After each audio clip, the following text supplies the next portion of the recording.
अवाजी समातुन ताई radio voice of Sindh London.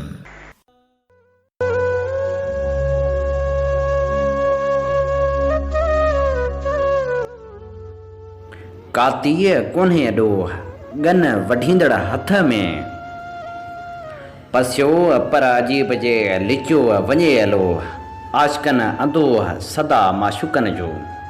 भलारे bit धणी जे भलारे बेत सां मुंहिंजी आवाज़ मुसाफ़िर radio voice of Sindh London त थी दुनिया जे कुंड कुड़छ ताईं जंहिंजा माॻ ॿुधिजे पियो उन्हनि मिड़नी महिरबाननि खे सिक भरियो सलाम शाल क़बूल पवे।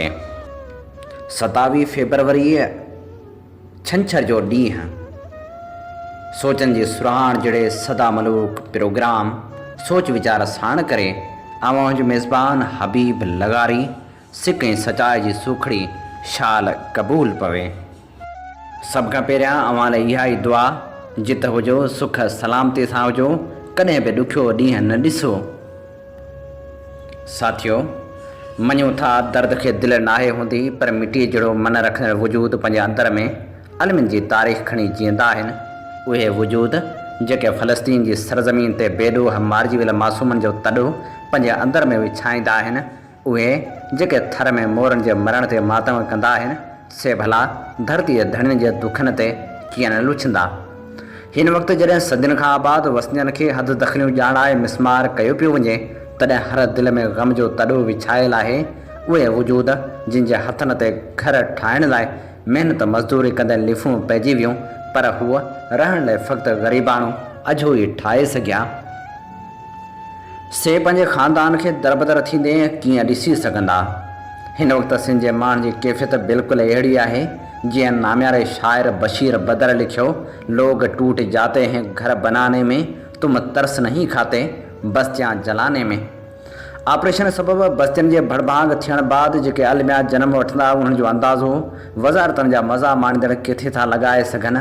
उन्हनि अलमियुनि जी अजीब शुरूआत कुझु ॾींहं पहिरियां थी चुकी। वर शहर में घर खे ॾाहण जो नोटिस मिलण ते 6 ॿारनि जे वालिद केशूअ ज़िंदगी जो अंत आणे छॾियो। हूअ पंहिंजनि ॿारनि खे बेघर थींदे ॾिसण जी सघ सारे न सघियो। उन खां अॻु जो ससु घर खे ॾाहे पट कयो वञे, हुन पंहिंजे पाण खे ॾाहे छॾियो। मञूं था त अदालती हुकम तहत कार्रवाई जी शुरूआत थी आहे, पर अदालत इहो बि हुकम ॾिनो हो त मुतासिरनि खे मुतबादिल रिहाइश ॾिनी वञे। उन हुकम ते हुकूमत केतिरो अमल कयो आहे, पाण इहो भली भित ॼाणूं था। पाण खे त इहा बि ख़बर आहे त हुकूमत केॾी दानाई सां बिल्डर माफ़ियाउनि खे ज़मीनूं प्लाटनि लाइ ॾींदी रही आहे। हिकु पासे बेरिया टाउन जहिड़ा मनसूबा आहिनि त ॿिए पासे ज़ुल्फ़कार आबाद जहिड़ियूं रिथाऊं बि धारियुनि खे आबाद करण जे मनसूबनि जी कहाणी ॿुधाइनि थियूं। वाह जे किनारनि ते आबाद वसनियनि खे फ़क़्तु इन लाइ ॾाहे पट कयो पियो वञे जो उहे ज़मीनूं आपाशी खाते जी मिल्कियत आहिनि। आपाशी वारो निज़ाम त अंग्रेज़ खणी आया ऐं आपाशी खातो बि घणो पोइ जुड़ियो, पर सिंध जा असलूका रहाकू त घणो अॻु आबाद थिया हुआ। सदियुनि जी तारीख़ जा पेरा खणूं था त पतो पवे थो त हमेशह पाणी जे वेझो ई वसंदियूं आबाद थींदियूं रहियूं। पर हाणे जॾहिं उहे बसतियूं वीरान थियनि पियूं, मजबूरी जे आलम में जेके माण्हू पंहिंजो अजो छॾे रहिया आहिनि, जेके पंहिंजे घरनि मां लुड़क लुड़क थी निकिता हुजनि, जिन जी काइनात संदन ज़िंदगी में उजड़ी वई हुजे, जिन जे ॿारनि खे गरम झोलनि में खुलियल आसमान हेठि ततल सिज बरंदड़ ॻोल्हे अॻियां छॾियो वियो हुजे, सच त से सरापा दर्द बणिजी वेंदा आहिनि। ऐं उन्हनि जे धिकार जे दर्द खे फ़क़्तु उहे माण्हू ई महसूसु करे सघंदा आहिनि जिन वटि दर्दाशना दिलि हूंदी आहे। हाणे जॾहिं सॼी सिंध में ऑपरेशन तेज़ थियो आहे, तॾहिं केतिरा ई सुवाल मन में उभरी बीठा आहिनि, जिन जा जवाब वक़्त जे हुक्मराननि खां वक़्तु ज़रूरु पुछंदो ऐं वक़्तु इहो बि ज़रूरु पुछंदो त आख़िर हेड़ा हाञा छो था थियनि।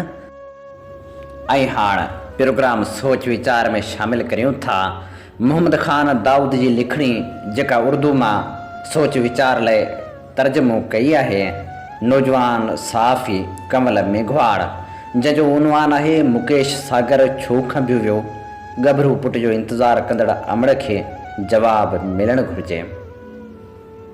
रूसी नावल निगार आंद्रेफ जे नावल फाही जी शुरुआत हीअं थींदी आहे त मुलज़िम मुजरम या कंहिं साज़िश जो शिकार मासूम इंसान त फाही चढ़ी वेंदो आहे, पर मुनसिफ़ अंधा हूंदा आहिनि, उहे ॾिसी न सघंदा आहिनि त फाही में हिकु शख़्स रस्सी में लटकियल नाहे हूंदो। फाही ॾिनल शख़्स सां गॾु पूरो ख़ानदान फाही में लटकी वेंदो आहे। उन फाही ते मुजरम मुलज़िम या साज़िश जे शिकार इंसान खां पहिरीं जेका लटकियल हूंदी आहे उहा अमड़ हूंदी आहे। उहा मुजरम खां पहिरीं फाही ते लटकी पई हूंदी आहे ऐं मुजरम जी फाही चढ़ण ते पूरी ज़िंदगी फाही ते लटकियल हूंदी आहे अब्द ताईं।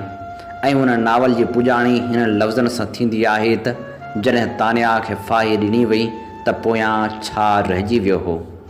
उजामियल लालटीन, सख़्त सीअ में भूकंदड़ कुतो, सख़्त सीअ में ॾकंदड़ जलाद, बर्फ़ में तानिया जे पेरनि जा निशान ऐं हिकु पेर मां किरियल जूतो ऐं घर अंदरि उहा अमड़ जेका तानिया खां पहिरीं फाही ते चढ़ी चुकी ऐं तानिया जी फाही चढ़ण खां पोइ बि फाही घाट ते लटकंदी रहंदी पूरी ज़िंदगी अब्द ताईं। जेको कुझु रूसी नावल निगार आंद्रेफ नावल फाही में बयानु कयो आहे, अहिड़ो ई कुझु मुकेश कुमार सागर ऐं उन जी अमड़ सां पेश आयो आहे। थियण ते ईअं घुरिबो हो त मुकेश सागर जी कहाणी जे प्लाट खां वठी सिंधी दानिश्वर ऐं लेखक उन ते अहिड़ो ई नावल लिखंदा जहिड़ो आंद्रेफ लिखियो, पर नावल छा सिंधी दानिश्वरनि त अख़बारनि जे पननि ते हिकु कालम बि न लिखियो। जंहिं ख़ामोशी सां मुकेश कुमार गुम थियो हो, एतिरी पुरासरारियत सां हू वापसि अची वियो। न मुंहिंजे गुम थियण जी सुध कंहिंखे सिंध खे ख़बर पई, न ई उन जी बाज़ियाबी बाबति सिंध खे ॼाण आहे, छो त हू हिकु ग़रीब मज़दूर आहे, ॿियो सिंधी ऐं टियों वरी हिंदू आहे। मुकेश जा बि उहे ई ॾोह आहिनि जेके कंहिं ज़माने में सुबुह ज्ञानचंदाणी कया हुआ, कम्युनिस्ट सिंधी हिंदू। हालांकि हुजण ते ईअं खपंदो हो त अॼु खां 45 ॾींहं अॻु जॾहिं मुकेश PTM जी क़यादत जे मथे ते सिंधी टोपी ऐं कुल्हनि में अजरक सजाए सोराब ॻोठ खां वापसि थियो त हू उते पहुतो ई कोन जिते खेसि वञिणो हुयो। हू त उते पहुचायो वियो जिते देस दरोहनि खे घेरे अंदरि रखियो वेंदो आहे ऐं उन्हनि खां अहिड़ो कुझु पुछियो वेंदो आहे जेको उन्हनि ख़्वाब में बि न कयो हूंदो। मुकेश अज़ियत खाननि अंदरि पहुचायो वियो ऐं सिंध बेख़बर रही। सिंध छो बेख़बर रही? उन लाइ त सिंधी दानिश बेख़बर रही, सिंधी मीडिया बेख़बर रही, सिंध जो शऊर बेख़बर रहियो। जॾहिं दानिश मीडिया ऐं शऊर बेख़बर हुजे त सिंध छो मालूम करे त निंढे जिस्म वारो ऐं वॾी दिलि वारो मुकेश केरु हो? भूरियुनि अखियुनि ऐं कारनि वारनि वारो मुकेश केरु हुयो? थर जे मोरियलनि जहिड़ो मुकेश केरु हुयो? चंवरनि जे थधी छांव ऐं खूहनि जी गहराई जहिड़ो मुकेश केरु हो? सिंध खे का बि ख़बर कान हुई त मुकेश केरु हो ऐं केॾांहुं वियो। पर जीअं आंद्रेफ लिखियो त फाही घाट ते मुलज़िम मुजरम खां पहिरीं ऐं उन खां पोइ उन जूं अमड़ियूं फाही घाट ते चढ़ंदियूं आहिनि त मुकेश जी अमड़ सां बि उहो ई थियो। जॾहिं सिंध खे ख़बर ई न हुई त कराची जे सोराब ॻोठ खां केरु कॾहिं छो गुम थियो आहे, त कराची खां कोहे ॾूर थर जे सिरा में जेका सभ खां पहिरीं फाही घाट ते चढ़ंदी हुई ऐं हाणे मुकेश जे मोटण सां फाही घाट तां लथी आहे, उहा उन जी अमड़ आहे। उहा अमड़ थर में डेल वांगुरु बेचैन हुई। उहा माउ चंवरे में उदास रहंदी हुई। उहा माउ कारूंझर खे रोई चवंदी हुई, सिंध मुंहिंजी ॻाल्हि नथी ॿुधे। ए गुलाबी साईं, तूं ई मुंहिंजी ॻाल्हि ॿुध। हू जेका घणो रोंदी हुई, अखियुनि मां नीर वहाईंदी हुई, हू जेका ॾींहं छा राति में बि गीता जो पाठ कंदी हुई, हू जेका सुती नाहे ॾाढो रुनी आहे, हू जंहिंजी हालत त अहिड़ी हुई जंहिं लाइ अयाज़ लिखियो त वियो वसकारे में मोर मरी थी केॾियूं दाहूं डेल करे। हू जेका कराची वञण जो ज़िद कंदी हुई, पंहिंजे वर खे चवंदी हुई, हलो आपे कराची में मुकेश ना जुआ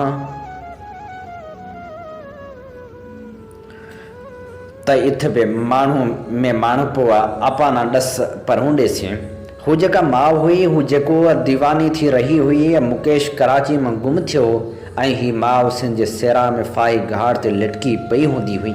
मुकेश आख़िर छा कयो हुयो?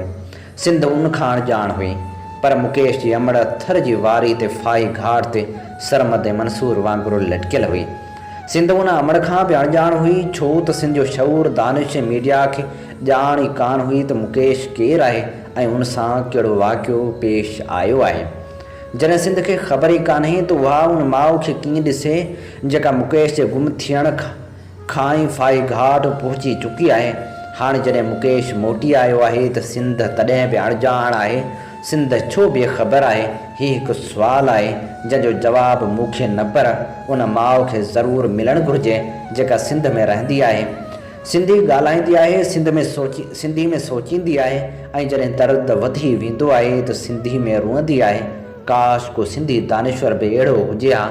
जॾहिं मुकेश जी माउ फाई घाट ते तवील इंतज़ारु करे रही हुई त हू उन इंतज़ार खे हिन लफ़्ज़नि में बयानु करे हा त आऊं फाई घाट ते वञी रही हुयसि। थर वारे जा ज़रड़ा उॾामी रहिया हुआ, नाग ऐं विछूं उहो नज़ारो ॾिसी रहिया हुआ। सिंध ऐं उन में रहंदड़ इंसान उन माउ खां अणॼाण हुआ। माउ फाई घाट ते चढ़ी वई, पोयां रहिजी वियो उनजो वाइलो ऐं हॾी जा सफ़ेद चूड़ा।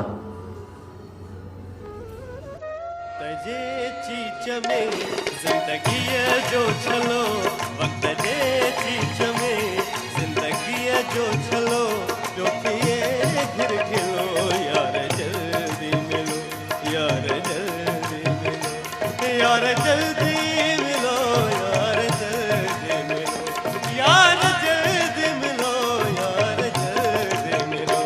बस ऐसी चले जिंदगी है जो चलो, क्योंकि ये गिर गिरो। यार जल्दी मिलो,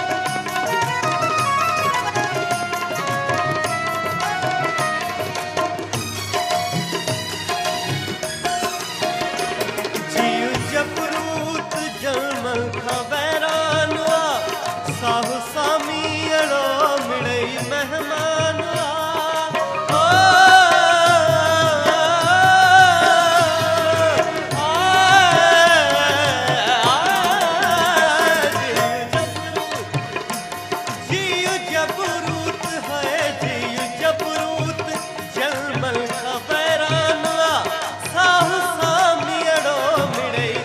यार जल्दी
मिलो,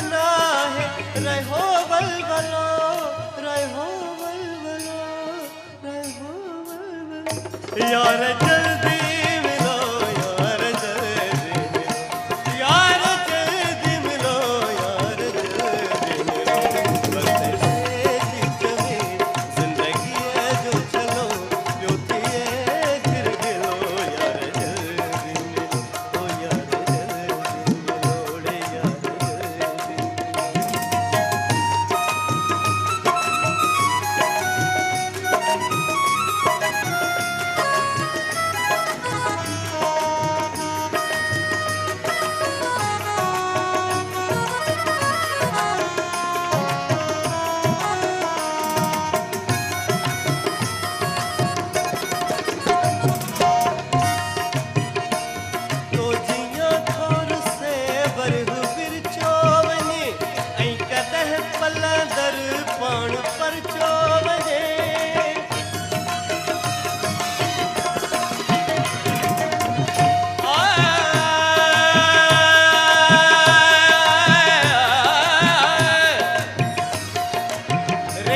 भरियल ऐं जीवन ख़ाली रेखाउनि जी रीत निराली हथ भरियल ऐं जीवन ख़ाली हुन खां बि को विछड़ा हूंदा हुन खां बि को विछड़ा हूंदा अख ॿुधाए थी का हाली तो जिया है तो जिया पपद पपद मम धप पपद पपद नि धप पपद पपद मम धप पपद पपद नि धप रे ग रे धप रे धप रे रे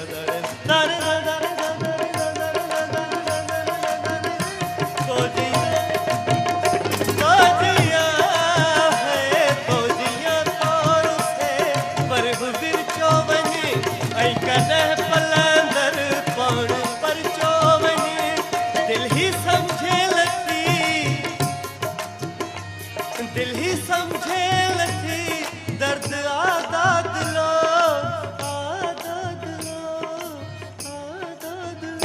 यार जल्दी मिलो यार जल्दी मिलो यार जल्दी मिलो यार जल्दी मिलो वक्त जे चीच में जिंदगी है जो चलो वक्त जे चीच में जिंदगी है जो चलो ये गिर गयो यार जल्दी मिलो यार जल्दी मिलो यार जल्दी मिलो यार जल्दी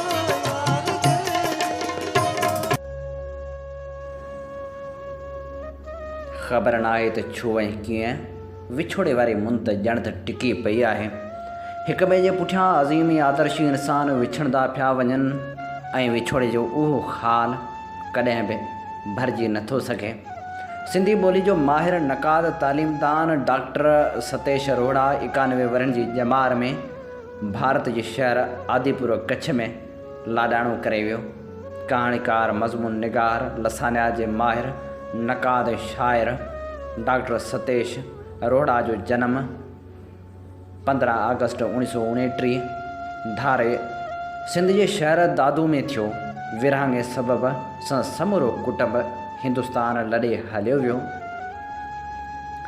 डॉक्टर अरोड़ा स्कूली तालीम पिराइण बाद 1960 में गुजरात यूनिवर्सिटी मां BA कई ऐं 1962 में अलीगढ़ यूनिवर्सिटी मां हिंदी में MA कई ऐं 1964 में डेकन कॉलेज पूने मां लसानियात में पोस्ट ग्रेजुएट डिप्लोमा कई ऐं 1965 में पूने यूनिवर्सिटी मां लसानियात में कच्छी ॿोली जी तारीफ़ी छंडछाण मौज़ू ते PhD कयाई। डॉक्टर सतेश अरोड़ा पहिरीं बनारस हिंदू यूनिवर्सिटी में हिंदी जो प्रोफेसर थी रहियो जॾहिं त 1978 खां 1999 ताईं यूनिवर्सिटी ऑफ गुयाना में ऐं जॉर्ज टाउन ॾखण अफ्रीका में बि कुझु सालनि ताईं हिंदी जे प्रोफेसर जो उहिदो संभालियो। कुझु वक़्तु केंद्रीय हिंदी संस्थान आगरी जो विजिटिंग प्रोफेसर पिणु रही चुको। 1984 खां 1990 ताईं लसानिया जे प्रोफेसर जे पद ते पराजमान रहियो। डॉक्टर अरोड़ा सिंध हिंद जे केतिरनि कॉन्फ्रेंसनि ऐं सेमिनारनि में शिरकत करण खां सवाइ America Canada England France Japan ऐं हांगकांग जा दौरा कया।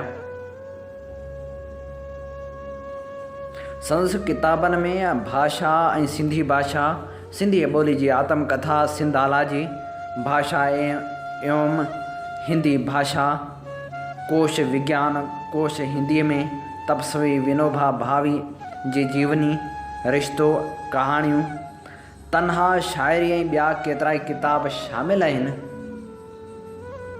हूअ तोड़े जो हाण उन पार वञी चुको जितां को बि वापसि नाहे ईंदो, पर लसानियात में कयल संस कम खे हमेशह यादि रखियो वेंदो। ऐं हाणे सोच वीचार में शामिलु करियो था एडिटोरियल। अॼु असां जंहिं एडिटोरियल जी चूंड कई आहे उहो आहे सिंध एक्सप्रेस जो ऐं उनजो उनवान आहे समाजी सरगर्मियुनि जी बहाली। नेठि उहो ॾींहुं अची वियो आहे जॾहिं कोरोना खां पोइ वारियूं समूरियूं पाबंदियूं ख़तमु थी रहियूं आहिनि। कोरोना जे करे मुल्क में मामूल वारियूं सरगर्मियूं हिक पासे मुतासिर थियूं हुयूं त ॿिए पासे घटिजी पिण वियूं हुयूं, जंहिंजे करे मुल्क में केतिरा ई कारोबार पिण न हुअण बराबरि हुआ। कोरोना दौरान हिकु ख़ौफ़ वारो माहौल पिण रहियो। माण्हू हिक पासे उन ख़ौफ़ में वरतल हुआ त कोरोना जे करे उहे किथे अस्पताल भेड़ा न थियनि, त ॿिए पासे वरी उहे टेस्टूं कराइण खां बि केॿाए रहिया हुआ। पर असांखे इहो न विसारणु घुरिजे त कोरोना ख़तमु नाहे थियो, बल्कि उन जी ॿी लहर अञा बि जारी आहे ऐं उन लहर जे करे माण्हू मुतासिर बि थी रहिया आहिनि त बीमार बि थी रहिया आहिनि। काल्ह ताईं जेके रिपोर्टूं अख़बारनि में आयूं उन्हनि मूजिबि मुल्क में कोरोना सबबि 50 खां वधीक माण्हुनि हयाती वञाई, 196 खां वधीक नवां केस साम्हूं आया। अहिड़ी सूरतहाल में हुकूमत इहो फ़ैसिलो बि करे वरितो आहे त हाणे मुल्क में मज़ारूं सिनेमा घर खोलण सां गॾु ऑफिसनि में 50% हाज़िरी वारो शर्त बि ख़तमु कयो वेंदो। इन हवाले सां national command and operation centre मुल्क में मज़ारूं ऐं सिनेमा हॉल खोलण जी इजाज़त ॾेई छॾी आहे, जॾहिं त ऑफिसनि में 50% हाज़िरी जी पाबंदी बि ख़तमु करे छॾी आहे। इस्लामाबाद में NCOC जो इजलास थियो हो, जंहिंमें मुल्क में कोरोना जी सूरतहाल जो तफ़सीली जाइज़ो वरितो वियो ऐं अहम फ़ैसिला कया विया।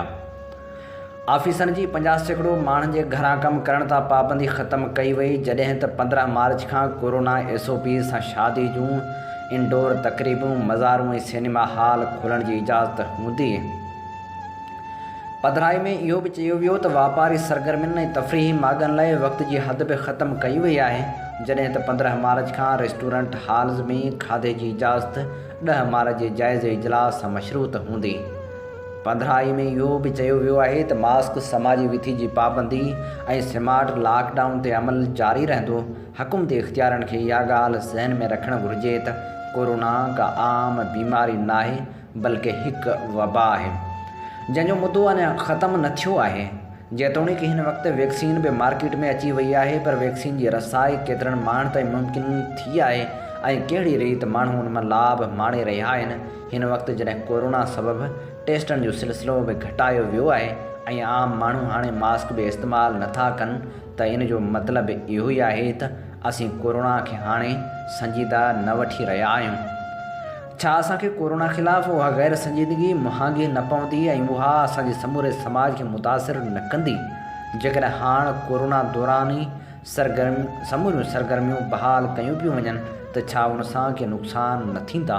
उन सां के अहिड़ियूं ॻाल्हियूं त न थींदियूं जंहिंजे करे माण्हुनि खे वधीक परेशानियूं ॾिसणियूं पवनि?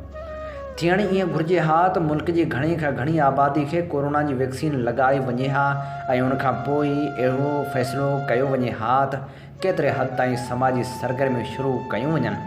हिन वक़्तु त अञा रुॻो मेडिकल स्टाफ खे कोरोना जी वैक्सीन लॻाई पई वञे, जंहिंमां इहो ज़ाहिर थी रहियो आहे त अञा किरोड़नि जी आबादी अहिड़ी आहे जेका उन वैक्सीन खां परे आहे ऐं उहा उन इंतज़ार में आहे त उनखे बि वैक्सीन लॻाई वञे।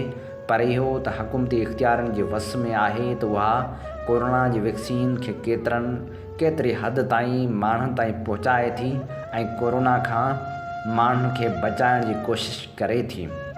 जेकॾहिं समाजी सरगर्मियुनि खां पाबंदी हटाई थी वञे ऐं पोइ जेकॾहिं कोरोना हिकु भेरो वधीक पखणु शुरू थिए थी त उन जी ज़िम्मेवारी कंहिं ते लागू थींदी ऐं हुकूमत उन सूरतहाल खे कहिड़ी रीति कंट्रोल कंदी? असीं सम्झूं था त समाजी सरगर्मियूं बहाल थियणु घुरिजनि, छाकाणि त माण्हू वॾे वक़्त खां हिकु अज़ाब वारी ज़िंदगी गुज़ारे रहिया आहिनि। पर छा हाणोकी हुकूमत खे इहो अंदाज़ो नाहे त बिना वैक्सीन जे कोरोना वरी कर खणी सघे थी? तंहिं करे ज़रूरत इन ॻाल्हि जी आहे त अवाम खे कोरोना जी वैक्सीन लॻाई वञे, जंहिंखां पोइ समाजी सरगर्मियूं तुरत बहाल कयूं वञनि त जीअं उहे कोरोना खां बि महफ़ूज़ रहनि ऐं उन्हनि जे करे कंहिं बि इंसानी हयाती खे नुक़सान न पहुची सघे। ऐं हाणे प्रोग्राम में सिलसिलो शामिलु कयूं था कारायता किताब। अॼु असीं कारायता किताब में राजन मगरीअ जे किताब उहो अजनबी ते लिखियल नाम्यारे लेखक ख़लीक बुघियो जो मज़मून शामिलु करे रहिया आहियूं, जंहिंजो उनवान आहे नज़रनि खां ॾंत कथाई तस्वरनि ताईं। सिंधी मुख़्तसर कहाणी आखाणी वारे अंदाज़ में निकिरंदी, तरक़ी पसंदी ऐं वजूदियत जे दायरे में फ़लसफ़ियाणो फैज़ पिराईंदी, जदीदियत पुॼाणा जी सूरतहाल जी नुमाइंदगी खां वठी साइबर अदब ताईं जेको तख़लीक़ी सफ़र पे कयो आहे सो आलमी अदब जे असरनि खां ॿाहिरि कोन्हे, पर उन सफ़र जो लाभ या फल निज ऐं गहरो लाॻापियल बि कोन्हे। वधीक सुधरियल दुनिया, सलराईंदड़ दुनिया यूरोप ऐं अमेरिका में जंहिं तेज़ी सां समाज, सियासत ऐं अदब में तेज़ी सां तब्दीलियूं आयूं आहिनि, ओतिरी ई सुस्त रफ़्तारी सां उन्हनि जा असर सिंधी समाज तोड़े सियासत तोड़े अदब में नज़र आया आहिनि, जंहिंजे करे सिंधी अदब ओतिरी आलमी अदब में हिसेदारी करे कोन सघियो आहे जेतिरी हिसेदारी करण जी ज़रूरत हुई। रुगो हिंद जी सिंधी कहाणी खे जेकॾहिं सिंधी कहाणी सां भेटिजे थो त हिंद जी सिंधी कहाणी खां वधीक आलमगीर लाड़ा ऐं रुझान रखंदी नज़र अचे थी। तोड़े जो हिंद जी सिंधी कहाणी सिंध धरतीअ तोड़े सिंधी सकाफ़त खां कटियल सटियल आहे। अॼु 21वीं सदी जे ॿिए ॾहाके जी पुॼाणी वारे साल ताईं सिंधी समाज तोड़े अदब उन दौर में पहुतो आहे जेको दौर गैर मुंतकी, गैर तारीख़ी, गैर मुदलल ऐं गैर फ़िक्री आहे। अॻु अदब जूं नज़रियाती जहतूं या समतूं वाज़ह हुयूं ऐं समाजी ज़िंदगी बि अॼु जे दौर जियां पेचीदा ऐं मुश्किल तरीन कोन हुई। नतीजे में समाजी क़दरनि जे पुठियां के असूल आदर्श हुआ, प्यार, सच, मोहब्बत, सचाई ऐं नफ़रतनि खे बि पंहिंजा के मैनिफेस्टोज़ हुआ। हाणे अॼोको दौर रुखाइप, छसाइप, अढंगाई, आरज़ियत पसंदी, फैशनी क़दरनि ऐं इश्तिहारी साज़ी ताईं वञी पहुतो आहे। निज नज़रियाती ऐं क्लासिकी दौरनि खे सिर्फ़ु हाणे माज़ी जूं मज़ारूं कोठियो पियो वञे। सचाई हाणे मारूज़ी नथी सम्झी वञे। सचाई बि हाणे जदीदियत पुॼाणा जे हिन दौर में पंहिंजे पंहिंजे ज़माने जी फ़लसफ़ियाणी तफ़सीर मूजिबि पैराडिज़म या एपिस्थेम जी पैदावार सॾी वञे थी। यानी हाणे समाजी क़दरनि जी मौज़ूनियत ऐं माक़ूलियत पैराडियम या एपिस्टीम ते दारोमदार रखे थी ऐं ख़ारिजी सतह जे बरक्स हिन दौर में शयूं दाख़िली सतह ते वधीक परखजनि थियूं। अदब में हाणे आइडियोलॉजीअ खे आमराना शइ फ़र्ज़ु कयो वञे थो। आइडियोलॉजी जेका नज़रियुनि जो ॿारणु सम्झी वेंदी हुई, तंहिंखे मतन, सरजण, तख़लीक़ियत या आज़ादी में रुकावट सम्झो वञे थो। सरमायादारी निज़ाम हिकु कंज़्यूमर सोसाइटी तरतीब ॾियण में कामयाबु थींदो थो वञे, जिते बुरे भले जी तमीज़ खां सवाइ हर शइ खे विकिरे जो सामान क़रार ॾिनो वियो आहे। अहिड़ी जदीदियत पुॼाणा सूरतहाल अदब जे सिंधी लिखणहार खे बि बेतरतीब करे मुंझाए अहिड़े चौवाटे ते अची बीहारियो आहे, जिते रुॻो मुख़्तलिफ़ अनवा रखंदड़ रवैयनि ऐं तासरनि जो दुंद ऐं मिक्सचर आहे। हिन वक़्तु मुंहिंजे साम्हूं राजन मंगरियो जे कहाणी जो ॿियों किताबु उहो अजनबी रखियलु आहे, जंहिंखे पढ़ी उन नतीजे ताईं पहुची सघिजे थो त हिन किताब जूं कहाणियूं बि मुख़्तलिफ़ अदबी लाड़नि ऐं रुझान जो मिक्सचर कहाणियूं आहिनि। सुहिणे टाइटल सां सजायल हिन किताब में 18 कहाणियूं ॾिनल आहिनि। हिन खां अॻु राजन मंगरियो जो पहिरियों कहाणी किताबु रवैयनि जो चहिरो छपियो हो। हिन किताब बेउनवान उहो अजनबी जो मुहाज इख़लाक़ अंसारी लिखियो आहे ऐं तासराती रायो मुनवर सिराज लिखियो आहे। कार्नर लीफ में बख़्श मंगरे ऐं अज़ीम रूझे जो मुख़्तसर तरीन तहरीरूं आहिनि ऐं किताब जो बैक पेज अमर लेगारी जो लिखियलु आहे। हीअ किताब कमल पब्लिकेशन कंबर मां छपरायो वियो आहे। काका शाइरी अहिड़ी हूंदी आहे जेका कॾहिं बि पुराणी नाहे थींदी, बिल्कुलु ईअं जीअं दर्द पुराणा नाहिनि थींदा। वक़्त सां गॾु दर्दनि जो बि अजीब लुत्फ़ मिलणु लॻंदो आहे। बिल्कुलु ईअं शाइरी जो बि पंहिंजो मिज़ाज ऐं पंहिंजो लुत्फ़ हुजे थो। अॼु हिकु शाइर में असीं जंहिं शाइर जी शाइरी शामिलु करे रहिया आहियूं, उनखे गुलज़ार जे नाले सां सुञातो वञे थो। ख़ैरपुर नाथन शाह सां वास्तो रखंदड़ गुलज़ार सियाल जी शाइरी अॼु शामिलु करियूं था प्रोग्राम सोच वीचार जे सिलसिले हिकु शाइर में। सभ खां पहिरियां शामिलु करियूं था संदसि नज़म रब आहे रब नाहे उन ते पोइ अचूं था। रब आहे रब नाहे उन ते पोइ अचूं था। बुख आहे बुख नाहे पहिरियां उन ते ॻाल्हायूं। कहिड़ो अर्क अक़ीदे जो आहे नूर बशर जो हासिल छा आहे उन ते पोइ अचूं था पहिरियां। तरक़ी जी दस्तार ॿधण में मज़हब जो किरदारु न आहे इन ते ॻाल्हायूं। ॾाहप जो काथो ईजादूं या ॿियो, गुरबत जो पाछो मेलादूं या ॿियो, पहिरियां उन ते ॻाल्हायूं। लहद कुशादी सोढ़ी थिए थी, मुर्दे खां छा सुवाल थियनि था उन ते पोइ अचूं था पहिरियां। बभजी वेकर डेघ घणी आहे, जिभ ज़िंदा जे मुर्दा छो आहे उन ते ॻाल्हायूं। मस्जिद जे भर में हुजरे में छा आहे, हुजरे अंदरि हथियारनि जे शिजरे में छा आहे, पहिरियां उन ते ॻाल्हायूं। मौत पुॼाणा छा हूंदो, दोज़ख बुरज़ख जन्नत छा आहे उन ते पोइ अचूं था पहिरियां। मौत शिकस्त न आहे इन ते ॻाल्हायूं। सजदन साण सलाहियल माण्हू जोग परस्त न आहे उन ते ॻाल्हायूं। साज़िश सां आइन असां वटि दस्त बदस्त न आहे उन ते ॻाल्हायूं। ऐवाननि जे टिकसाटनि में लात मनात न आहे इन ते ॻाल्हायूं। राह अड़ांगी विख वेठल देव जिनात न आहे, देव जिनात न आहिनि इन ते ॻाल्हायूं। रब आहे रब न आहे उन ते पोइ अचूं था। बुख आहे बुख न आहे पहिरियां उन ते ॻाल्हायूं। ऐं हाणे प्रोग्राम में गुलज़ार जो ॿियो नज़म शामिलु करियूं था जंहिंजो उनवान आहे वतन जो पोर्ट्रेट। वतन जे कंहिं वास्ते हुनर जी हार वीर में शौर ला शौर जी कला ते कमु कयो वियो। चओ त मां दलील जे सबूत जो कसम खणा, दरावड़नि जे देस में दगा ते कमु कयो वियो। जॾहिं जहान पनाह जे पखियुनि सां ॾेठ वेठ थी, कबूतरनि सां खेठ थी, उॾार में उकाब जे परनि ते कमु कयो वियो। भले को मुंहिंजे नज़म जे निभाव खां पुछी ॾिसे, घटिन में कोड़ क्यों जड़े, घरनि ते कमु कयो वियो। सबाझड़े समाज खां संस शिकल खसी वई, कड़ा ॾेई ज़मीन जी कशिश सकल खसी वई। शरारतनि जे भेट में शराफ़तूं मरी वयूं, मरातनि खां ॿाहिरियूं सकाफ़तूं मरी वयूं। हिदायतनि जे हेज़ जो हमल ते कमु कयो वियो। वरी इल्म नजूम ऐं रमल ते कमु कयो वियो। नसीब में ख़ज़ाब जा विझी ॾियनि था रायता, असांजा भाव मायता। नसाब में दलील जो मुबाहिसो त कोन थियो, मुतालियो बि कोन थियो। करामतनि जे काक जे मथां महर हई वई, अखर ते कमु कयो वियो। जे ॻाल्हि ॿोल खोलजे थी इब्तिदाई खेल जी, मराकबे जी मेट ते थी आड सूट भेल जी। ख़ुलूस जे हिसाब में असूल जी लताड़ थी, अनारकी जी ओज में अदल में फेर फार थी। त जीअं ज़मीर जा छह हवास कम छॾे वञनि, मरण ते कमु कयो वियो।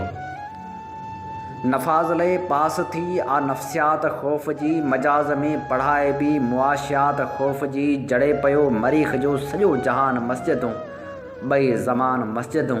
अक़ीदतनि जे वजद में वढिन ज़ुबान मस्जिदूं। ख़ुदा वेठो सबूत ॾे वाहिदुल क़हार जो, तॾहिं ॼणनि थियूं दाइशी ऐं तालिबान मस्जिदूं। धर्म जी ॾे वढी अॾे कथा ते कमु कयो वियो। मलाइकनि जे मोतदल रथा ते कमु कयो वियो। मुफ़ाद जे मिज़ाज में थिया अजीब तजर्बा, सभई रक़ीब तजर्बा। मुफ़ाहिमत जी रीत जो रबड़ ते कमु कयो वियो। ज़हानतनि सां वेर जो वकड़ ते कमु कयो वियो। मिसाल तौरु सेलके जी रीत खे हथी मिली, मिसाल तौरु पेट जी प्रीत खे हथी मिली। ॿ-4 लफ़्ज़ ॿोलजनि हवा जे रूप राज़ ते, अदावतूं फ़रेब सेब अमन जे मुहाज़ ते। सवाब खां फ़रार जा मनाज़रा न थी सघनि, फ़लाह जे निज़ाम जा मज़ाकरा न थी सघनि। हया जी घुर्ज में गॾियल मुशाइरा न थी सघनि। परेड में कलम रखी अदब ते कमु कयो वियो। सफ़र में लाग बूट जे नसब ते कमु कयो वियो। हवाल छा पुछो पिया असांजे अर्ज़ पाक जो, लुग़त में फ़र्क़ु ॻोल्हिजो वफ़ाक़ ऐं निफ़ाक़ जो। लुग़त में फ़र्क़ु ॻोल्हिजो वफ़ाक़ ऐं निफ़ाक़ जो। ख़ता जे फंद में फासी अवां ॾे यार उल्फत जा, ख़्याली ख़त न लिखजनि हा त बहितर हो। मोहब्बत लफ़्ज़ लिखजे हा त बेख़ाली रखजे हा, रुगो नुक़्तो मथां हेठियां अव्हां जे दिलि ते छॾिजे हा। अव्हां जो लार ऐं लाड़ो अव्हां जे मोह जी मर्ज़ी, अव्हां जी आरज़ू छा आहे उहे ॻाल्हियूं बि ॻणजनि हा, ख़्याली ख़त न लिखजनि हा त बहितर हो पने जे पांध में लिके अव्हां जो घर न ठाहियां हा। घटी ऐं चौंक चटियां हा, वकड़िया वरन ठाहियां हा। अंगण खे ओलड़ा अर्पे अव्हां जा अक्स ओतियां हा। गगन तां चंड सागर जी परे जा अक्स पिसजनि हा। ख़्याली ख़त न लिखजनि हा त बहितर हो अव्हां ॾे हो अचणु लाज़िम, ख़्याली तौरु अचिणो हो। मुहबत जो भरम रखंदे पुठेरी टोर अचिणो हो। न कंहिंखे शक शिकायत जो, न कंहिंखे मेर जो मौक़ियो। अव्हां जे घर जे भातियुनि में विथियूं वेरियूं न विझजनि हा। ख़्याली ख़त न लिखजनि हा त बहितर हो। ख़्याली ख़त न लिखजनि हा त बहितर हो। गुलज़ार जो उहो सदा हयात नज़म जंहिंजो उनवान आहे इंसाफ़। अहद तबूक ख़ैबर जमल तोरजन, दर्द जाॻियो आहे पंहिंजा अमल तोरजन। हर हीअं मां थी रक़सम बग़ावत अचे, दिलि चवे थी त हाणे क़यामत अचे। हिकिड़ो इंसाफ़ जो अहिड़ो उथर खुले जीअं हाबील जो केस ॿीहर खुले। वेझो प्यालो अदालत में आणे सघे जीअं सकरात इंसाफ़ माणे सघे। तुरत अमली मकाफ़ात लिखजी अचे, ताज कंडनि जो ईसा जो छिकजी अचे। मुनसफ़ी जी अदा में कलिंदर अचे, कुन लश्कर सां ॿीहर सिकंदर अचे। इक़्तिदारी विलोटनि खे परखे वठियूं, कीअं दारा जो औरंग अखियूं कढियूं। दर्द मुजरम खां सग जो भराए ॾे, शम्स तबरेज़ जी खल वराए ॾे। ख़ुदि सरे जी अमानत खे अॻिते करे, वक़्त ऐं हालतनि जा बदल तोरजनि। अहद तबूक ख़ैबर जमल तोरजनि। नसल जी पीढ़ जा, मज़हबी रंग जा, घिंड जिन जिन हथनि सां वॻा जंग जा। पोइ तारीख़ जो ओरजण तोरजे, जंहिं बि तोरियो उहो तोरजण तोरजे। कंहिं बि ज़ालिम जो नालो वॼे छो पियो, को बि चर्चल कुल्हनि ते खॼे छो पियो। बेअसूली हवालनि जी छो थी वणे, का बि तहज़ीब हिटलर खे छो थी ॼणे। एटमी ताक़तनि जो हजम तोरजे, आलमी जंग जो हर हुकम तोरजे। केरु आहे जो नफ़रत जो नख थो रखे, हिरोशीमा ते हमले जो हक़ थो रखे। इज्तमाही क़बर ते रखी साहिमी, खोपड़ियुनि जा अॾायल महल तोरजनि। दर्द जाॻियो आहे पंहिंजा अमल तोरजनि। कंहिंजी नियत जो काॾे वञे पेर थो, हिकिड़ी शइ खां वठे कमु ॿियो केरु थो। कसवटी में थियनि कमु सभई वाए खा, ॾेर सभई वाए खा, ॾम सभई वाए खा। जे निदाम जो नाणे खां कमु था वठनि, जिस्म पीड़ण जो घाणे खां कमु था वठनि। कीअं सोणी जे लुढ़नि खे वाखाणिजे, छो न चक जे मथां साहिमी आणिजे। रोज़ ॿीजल जी साज़िश में सिर लोहिजे, छो न सोरठ जे वर जो क़तल धोइजे। जेसीं अहसासु धनवान धारणु सिखे, जेसीं इंसान माणे सां मारणु सिखे। सम्झ पंहिंजी जो पासो वराए ईअं, जीअं जिदत जे हेठियां क़दामत अचे। हर हीअं मां थे रक़सम बग़ावत अचे, दिलि चवे थी त हाणे क़यामत अचे। साख डारून जी वाहिपे जी खणी, ज़िंदगी जा सभई नज़रिया तोरजनि। जीअं मज़लूम क़ौमनि जो गुरियो तुरे, साहिमी में बक़ौमी नज़रियो तुरे। थोरो अॻिते विरहाङनि जा फट तोरजनि, तोर अहिड़ी जो तोरण जा वट तोरजनि। जाग्राफ़ी जा लीका कढियल मापजनि, खोड़ मुल्कनि जा उज़वा वढियल मापजनि। कीअं सोचनि जा इल्मी ख़ज़ाना सड़िया, हिकिड़ी तीली सां छो कुतुबखाना सड़िया। सभु हकीमनि जा नुस्ख़ा ऐं डब परखजनि, अॼु मुहाजर ऐं अंसार सभु परखजनि। सारा कानून आहिनि पिड़ में विझी, हर लिखे लिखे जी वज़ाहत अचे। दिलि चवे थी त हाणे क़यामत अचे। ऐं हाणे प्रोग्राम में शामिलु करियूं था गुलज़ार जो उहो सदा हयात गीत, जेको केतिरनि ई फ़नकारनि ॻायो आहे, जेको अॼु बि दिलनि ते हुक्मरानी करे थो त असीं रोल माण्हू रुलियासीं त छा आहे।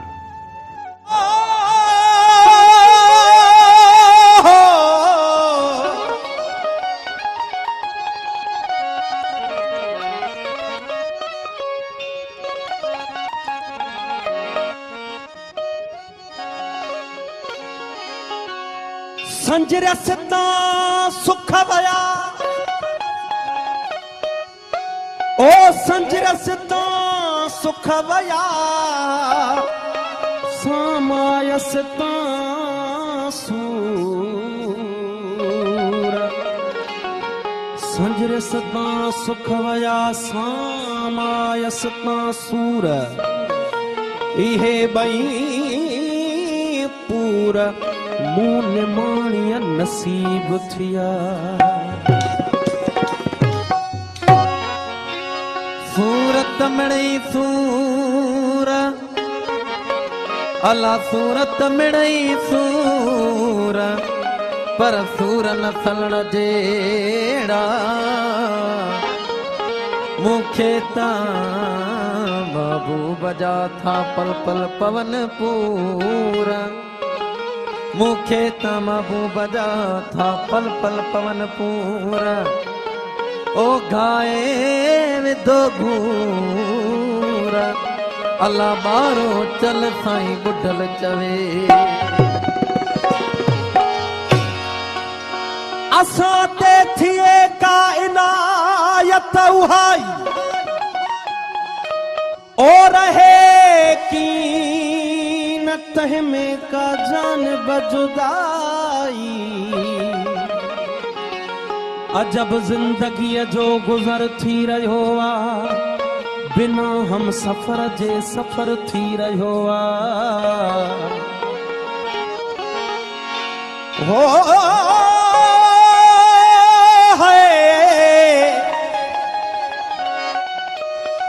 अजब जिंदगी जो गुजर थी रहो ओ बिना हम सफर जे सफर थी रहो उम्र आसां जी अजाई अजाई असां ते थिए का इनायत उहाई रहे की न तह में का जान बजुदाई अच्छा मुस्तफा पया ओ अच्छा मुस्तफा पया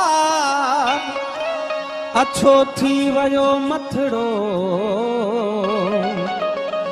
अञा प्या जियारियो पंहिंजो जीउ जॾड़ो ओ ॾिसो की न हाणे का कचाई पकाई असां ते थिए का इनायत उहाई ओ रहे की न तय में का जान बजुदाई असां रोल माण्हू रुलियासीं त छाहे असां रोल माण्हू रुलियासीं त छाहे न मंज़िल जे रस्ता भुलियासीं त छाहे न मंज़िल जे रस्ता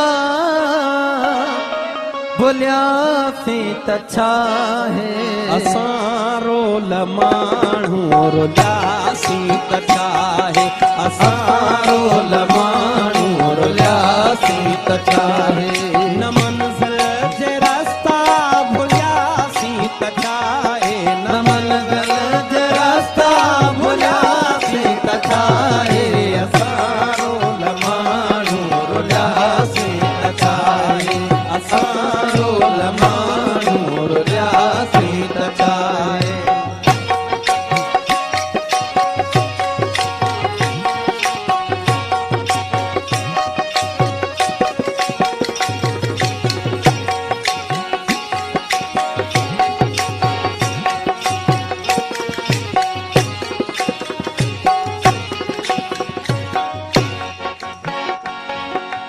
असां जे कॾहिं मन में मंदर हुजऊं हा हसीनाऊं भेटा में ॿारनि हॾिया असां या त मस्जिद जा महराब छऊं हा पवन हा असां ते के सजदन जलिया न हो इश्क में हज जो इम्कान कोई बधी खाली राम निकिरी पयासी असां लाए गंगा जे अस्नान ते झल किनारे किनारे ही हलंदा रहियासी मोहब्बत जो महराज नाहे असां लाइ इएं खाली उभरे उॾियासी त छाहे असां रोल माण्हू रुलियासीं त छाहे असां रोल माण्हू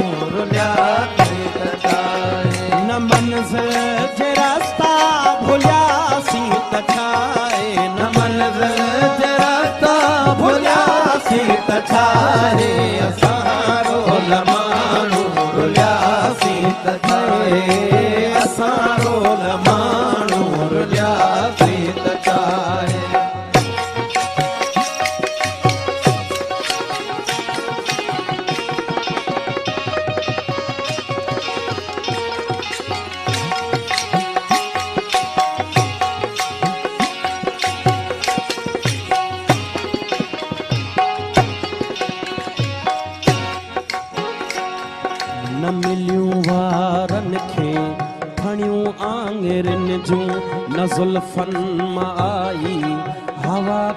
उठे जी ज़माने में भुलिजी कई कहे न हूंदी असां लाइ गणती का परते रुठे जी हसीननि जे हूंदे अकेलो गुज़ारण वॾी साबती आ अभागे हुजण जी असांजी त तक़दीर कंहिं वक़्तु सखणी कई नाहे तावा सभागे हुजण जी असां लाइ सुनसान सभु घर घिटीअ में वञी कंहिं बि दर वटि रुकियासीं त छाहे असां रोल माण्हू रुलियासीं त छाहे असां रोल माण्हू रुलियासीं त छाहे न मंज़िल जे रास्ता भुलियासीं त छाहे न मंज़िल जे रास्ता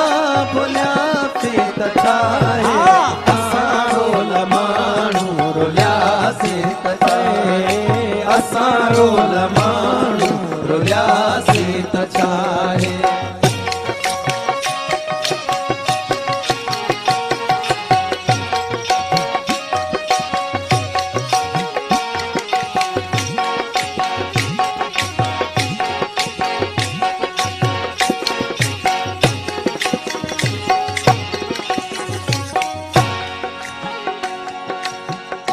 प्यार खां दूर मुआसी ओ जाना खुदा कोन बख्शी तो जन्नत असांखे हथड़नि ते मेंदीअ जी हसरत असांखे मिली का न का अहिड़ी दावत असांखे रखी दर खुलियल जे ॾिसनि राह पंहिंजी असांखे निगाहूं से हथ कोन आयूं जिथे थक बदन जा भजन समूरा खुलियल दिल ऐं बाहूं से हथ कोन आयूं असां सां ज़माने खे का कर्ज़ नाहे इन असां जाने रुसियासीं त छाहे असां रोल माण्हू रुलियासीं त छाहे असां रोल माण्हू रुलियासीं त छाहे असां रोल माण्हू रुलियासीं त छाहे असां रोल माण्हू रुलियासीं त छाहे।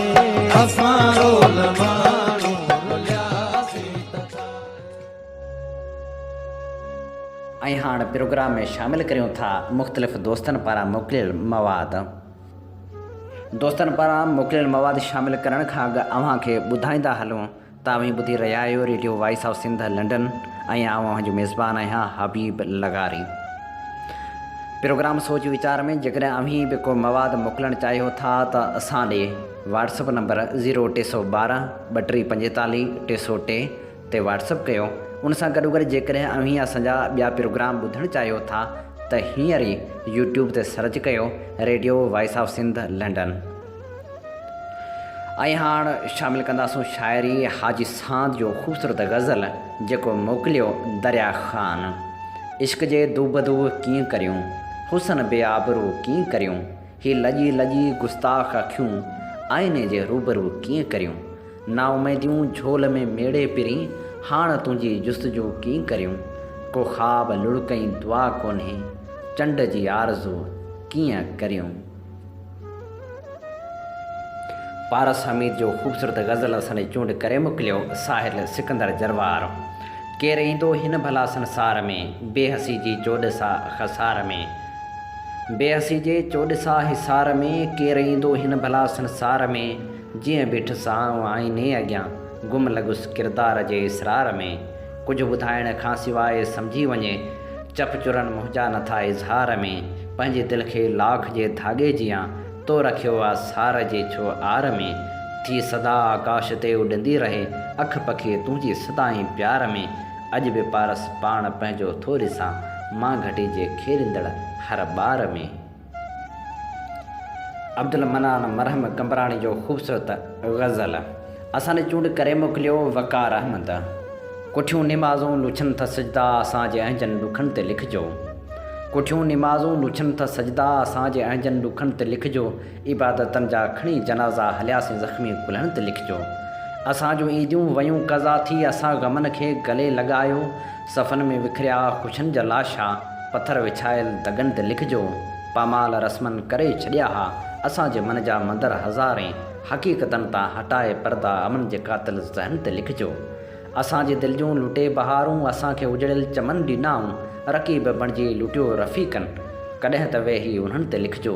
पहिरीं असांजे हथनि मां हर हर चङनि खे चोरण जी सघ खसी वई। वथाण ख़ाली ॾिसी लुछासीं वीरान पोठनि पटनि ते लिखिजो। जॾहिं पहिरीं जे हथनि ते बोसा ॾिना थे मेंदी सॼो मसूली खिली खिली पे वध कयाई। पहिरीं जे मुर्कनि चपनि ते लिखिजो। कुठियूं निमाज़ूं लुछनि त सजदा असांजे अहिंजनि ॾुखनि ते लिखिजो। इबादतनि जा खणी जनाज़ा हलियासीं ज़ख़्मी कुल्हनि ते लिखिजो। इन ते ई अॼोके प्रोग्राम जा समूरा रंग हवाउनि में विखरी चुका। पंहिंजे मेज़बान हबीब लगारी खे सुभाणे ताईं इन्हीअ दुआ सां ॾींदा इजाज़त। वसे भिट तुंहिंजी भलारा सदा सदा देस परदेस सारा वसनि। कॾहिं सींध सिंध जी न मेरी थिए कॾहिं मोड़ कंहिंजा न मुरझाइजनि।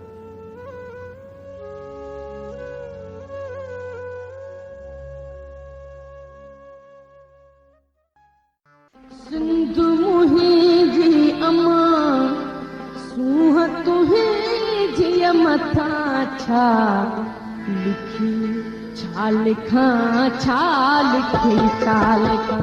सिंध मुंहिंजी अमा दुनिया जा सिंधियो हिकु मुठ थी सिंध बचायो। सिंध मुंहिंजी अमा सूंह तुंहिंजी मथा छा लिखां। सिंध जो क़ौमी आवाज़ radio voice of Sindh London.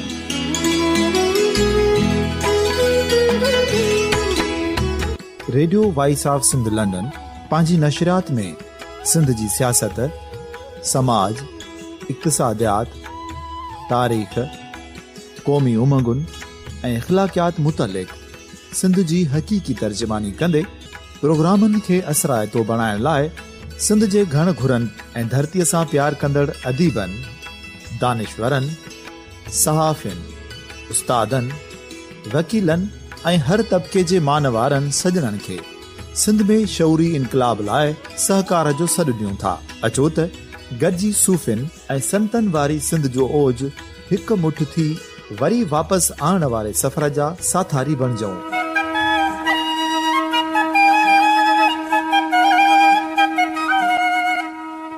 हिकु नए सुबुह जी शुरूआत जो पड़ाॾो घर घर ॻोठ ॻोठ ऐं शहर शहर ताईं पहुचायो।